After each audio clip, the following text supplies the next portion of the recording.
name is Raymond. I'm the Banana Chief of Villa Socorro Farm sa Pagsangan, Lagos.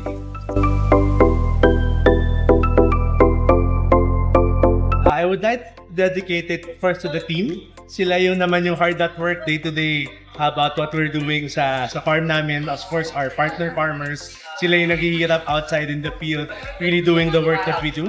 Ako lang naman ay nandito na awardan, but whatever I do is really a reflection of the work of the full team.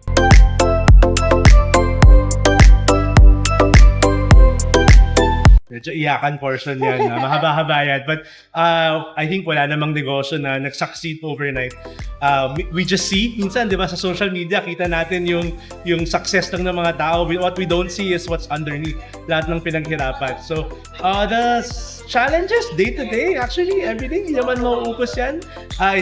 What matters is how we bounce back from these challenges. Ano yung gagawin natin for us to succeed? I don't think we're still a success. Marami pa kaming kailangan gawin, but, you know, we're here now. We're very happy to get this award.